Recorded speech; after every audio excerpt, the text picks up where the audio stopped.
And it's actually like 5 o'clock when they meet. And he goes, I was just thinking about going to the park, maybe grabbing some ice cream or drink or something. And Jill goes, well, that'd be cool, but I'm actually pretty hungry and tired. You mind if we just go to Burger King or something? Burger King? Phil goes, Burger King? In his head, though, he's like, well, damn, at least I ain't got to spend a lot of money. Then he's like, all right, bet we could do that. Let's go. So he agrees to take Jill to Burger King. She begrudgingly gets in his car. And then they pull off. So now, she's noticing Phil, he starts scratching his neck like this, like a crackhead, right?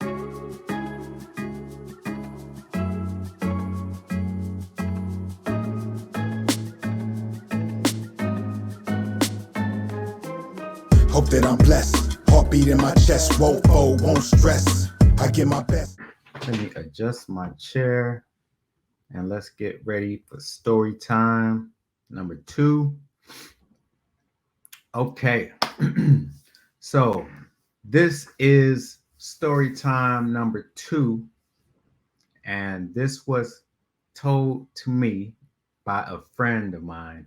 And we're going to change the names once again. So none of the innocent, so the innocent can be protected. All right. So starts off a little something like this. Now, like I said, all these names are changed. Like I had to make the names, change. I had to change the names. That's it. I had to change the names so I wouldn't pick people out there. So here we go with story number 2. All right. So Jill gets into an Uber pool and goes home from the university. So while sitting back in the back seat, she noticed a grinder. She felt a grinder on the seat. Now, this is a grinder that people use for marijuana that they put in and grind it up. So she actually steals the grinder in the Uber. So the next passenger comes in. It's a guy. Bam, they enter. He enters the car. Jill, she got on her sunglasses. She got her stunner shades on, and she's acting cool. But she sees him. She's feeling him. He's feeling her. They spark up a conversation, and we find out that Phil is on his way to get his car from the repair shop, so he had to take an Uber. So that's why he's in an Uber. So anyway, after having an interesting conversation, the two exchange information in order to go on a date later that night. So that's what they kind of agreed to. So here we go. So when Jill gets home, she tells her roommate Carrie about her day and how she met this cool dude named Phil. Now Carrie has a roommate. No. Carrie and okay. When Jill gets home, she tells her roommate Carrie about her day and how she met this cool guy named Phil. Carrie, the roommate, has a boyfriend. Let's call the boyfriend Rob. So he's there too. And the apartment ain't but so big, which means Rob is always within earshot of any conversation that's going on, which means he's always at home. As a matter of fact, he doesn't legally live there. He's sort of homosexual, like a burnout, a lazy bum, as some would say, but a nice guy nonetheless. And it's funny because Carrie's boyfriend, Rob, actually thinks he knows this guy that Jill met today. And he kind of gives Jill the cosign that Phil is a cool guy. Phil is a good guy. He's good to go. Yeah, I think I know that dude. So anyway, all of a sudden, Jill, she's feeling under the weather. She's not feeling real good. She's feeling kind of sick. And Carrie and Rob are hungry. Like they've been smoking weed almost all day and they too lazy to go get something to eat. Actually, they kind of broke. They too broke to pay the fee to get it delivered. And nonetheless, the roommates, they got the munchies. So Carrie goes, Jill, why don't you try to get that guy you met to take you out and buy you something to eat and bring us some of it back. Didn't y'all plan a date tonight? Y'all on one, seriously, says Jill. She's like, I'm not about to use this man for no free meal. And how the hell am I supposed to bring y'all something back? I mean, he's cute, kind of, but I'm not trying to date the dude. And especially, I'm not feeling good right now. You know, I'm not feeling it right now. So Carrie goes, you gave me a number though, right? You must like him a little bit. Jill then says, yeah, but you never know. Plus, I don't know him like that yet. It's only been like an hour since we met. So Carrie says, all you got to do is text him and see where his head is at, and then like say something like, I'm hungry or something. And then he might ask you out. Oh, hell no, says Jill. I'm not even feeling right now. I got a headache. I'm tired. I'm going to put on some Netflix and chill in my room. And just that moment, Phil texts Jill. Hey, what you doing? I just picked up my car. I'm wondering if you want to hang out. Jill goes, damn, y'all must have jinxed me. This dude just texted me to hang out. And well, he asked me on a date. And damn, I forgot I said I'd go out with him tonight. So, damn. But I don't feel like it. I just feel like going in my room, smoking, and watching some Netflix. Like she's really not trying to go out tonight.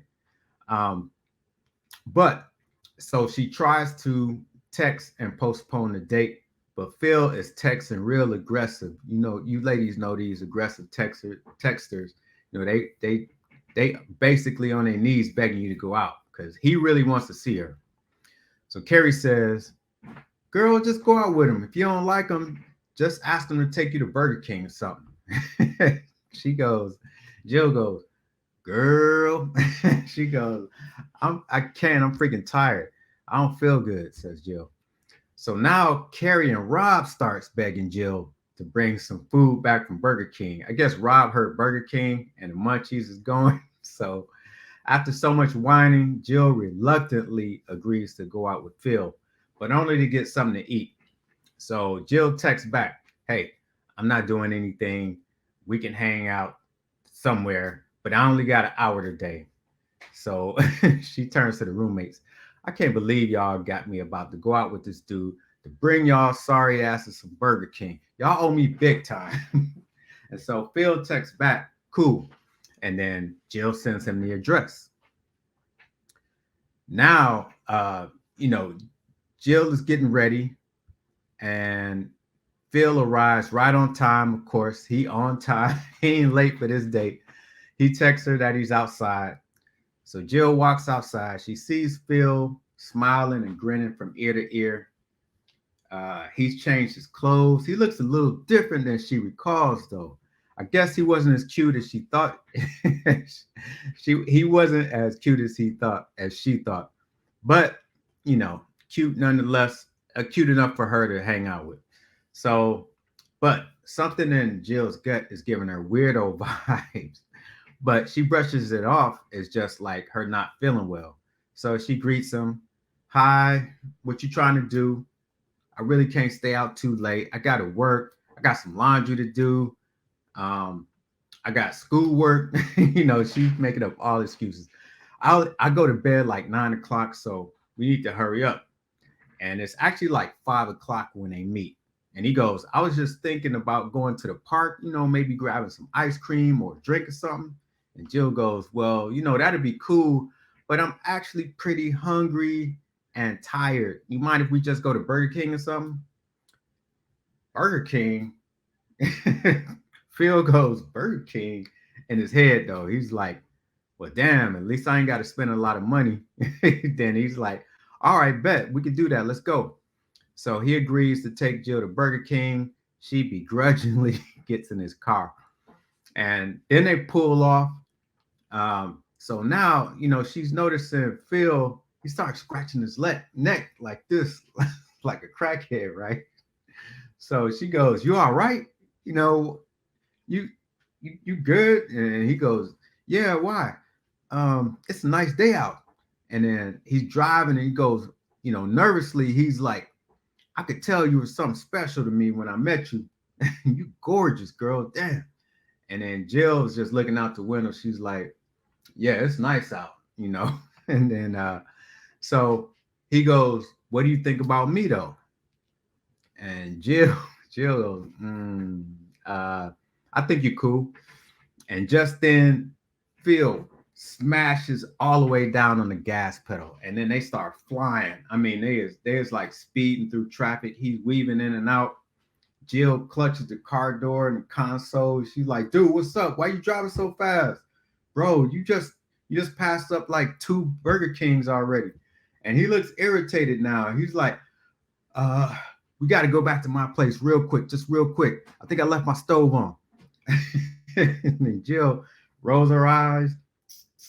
She's like, damn, man, I told you I didn't want to go to your place. Like, I just want to go get something to eat. You can let me out right here. I ain't trying to do all that. Phil is not slowing down. He don't hear her. He acts like he don't hear her. He's driving like a madman. You know, he's like, it's cool. It's cool. Please, just for 5 minutes, please. We almost at my house, I promise. So at this point, Jill don't know what neighborhood she is. She don't know where she at. Basically, she kind of know, but she don't. Because this was like, I want to say like 20 minutes, maybe like 20 or 30 minutes away. So he goes, just 5 minutes, just 5 minutes. We almost at my house. Jill is really irritated and annoyed at herself for getting this damn mess. And then she's cussing out her roommate Carrie in her head. She elbowing and throat punching Rob. she's like, she's like so mad at this whole situation. So they finally arrive at Phil's apartment complex. He jumps out the car. He goes, I'll be right back. Just give me like 2 minutes. He goes upstairs to his apartment. And so 30 minutes later, after texting him with no responses, Jill is like, now she's getting pissed. She's still waiting in the car. She's in there. Now it's like 40 minutes. And so now she decides to go ahead to Phil's apartment to see what the hell is going on. What's taking so long? She gets to the door and she notices open. She doesn't knock. She walks in. I mean, let's be real. She nosy. She curious. She like, hello, Phil? Then he walks out the back with a towel on, a shower towel. He's all naked except for the shower towel. Then he looks like he just got out the shower. She's like, the fuck? She's like, I've been waiting in the car for like half an hour. Like, we going or what? Phil sucks his teeth. He goes, uh, yeah. Then he walks towards her. He yanks her phone out of her hand and then proceeds to lock the door behind her. So he effectively locks her in. And then, he's kind of big. He's bigger than her. So he's like, no, we can't go right now. Why don't you just sit down and have a drink with me? And she's not feeling well to begin with. So her reflexes were slow. So that's how he grabbed the phone out of her hand. So she was totally caught off guard with this. And then she goes, why you do that? Like, give me my phone. And then Phil goes to the couch.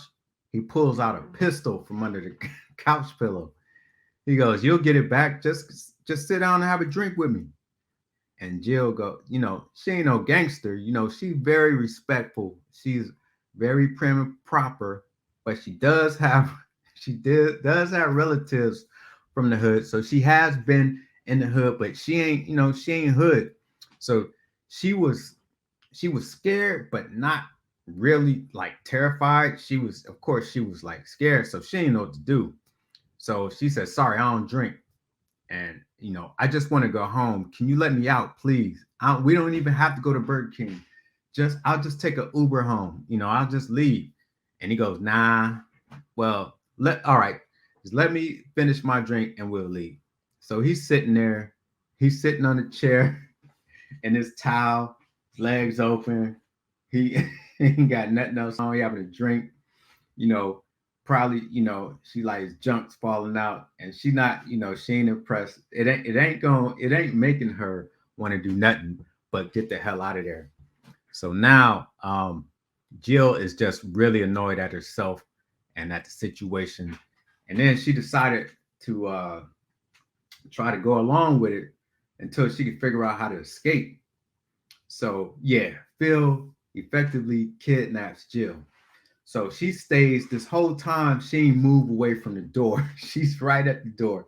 She's standing at the door, and then she starts leaning on the door. And he goes, "You can have a seat if you want." And then he starts pouring himself some Hennessy. And then he goes, "You want to smoke?" And she goes, "Nah, I'm good." And he's just like, "All right, all right." So I guess he thinks, okay, she'll get tired, she'll get hungry, she'll get thirsty. He's trying to wait her out, she's trying to wait him out. They both waiting each other out. So he starts drinking, and this whole time Jill is thinking, how can she get her phone and get the hell out of that apartment? She ain't want At this point, she's like too scared to scream. She don't want to make a run for it because she don't know the neighbors. She don't know what neighborhood she in. She don't know, she don't know what this guy do to her. She don't want to get, smug. Yeah, she don't want him to like, cover up her mouth or strangle her, or smuggle her or whatever. So she's just trying to play cool. She's not trying to make sudden moves. So, and then without a phone, she ain't gonna get too far. He gonna find her anyway. So she wasn't thinking about, going to a neighbor's door because she just don't trust where she is. She don't know where she is. And the neighborhood is real sketchy. Like the whole apartment complex is sketchy. That's why she didn't want to get out the car in the first place. So, in attempting to get her to sit down and drink, this dude actually is getting drunk. He done poured himself like 3 drinks, and he's been smoking. So then he starts rolling up another a spliff, and then he starts, he's getting even higher and drunker.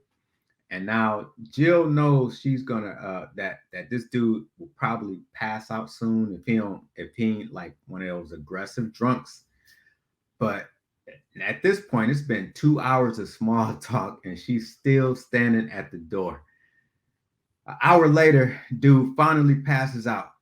So now she's sitting there in front of the door. She her legs gave out, so she's still at the door, but now she's sitting down. It's like 9 o'clock. Man, they arrived at his place at 5. And now she's noticing like dude is starting to snore. So then she creeps towards him to try to grab her phone and her keys, and he wakes up and he goes like, "You trying to come in the room with me?" And she got a look of disgust, and she said, "No, I just want my phone so I can leave." And he says, "Okay, well, suit yourself." So then he's like, "I'm gonna take a nap." He takes the phone and her keys, his pistol, the bottle, and he staggers into his room, and he shuts the door. Now she's in this house. He's locked himself in his room. He's asleep. She's in a strange house, and so she's just like, she don't know what to do. So she thinks if she scream, it could go left. She tried to calmly plead with him for to leave, and I guess he just wanted some company. So she didn't know, she didn't want him to get irate or nothing. She didn't know what he might do. She wants to cry, but for some reason she can't. And I mean, he hadn't harmed her or touched her physically. So she just thought she waited out. She's like, well, he ain't touched me, so I'm just gonna wait for him to sober up. And then so all this time passed. She didn't move from the door. Now it's morning. So Phil comes. It's morning time, y'all. So Phil comes out the door and a shirt and tie. He's all dressed up, about to go to work. And he goes, "You ready? I'll drop you off at the station." She goes, "Fuck." And then, she's so tired, she's sick, her hair's a mess. She still got on her like hoochie mama ish clothes from last night, from yesterday.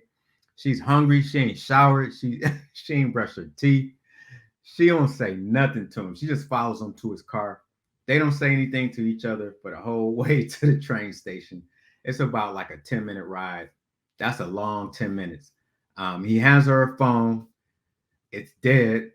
She gets out the car. She slams the car door. She's embarrassed. It's like 7 in the morning. Everybody like in the train station is all in a business attire, heading to work, looking professional. She looking like she just took a walk of shame. She was like on the wild side. Her hair looking crazy. She feeling like she stinks. She don't want to talk to nobody. It's hot, and so is her breath.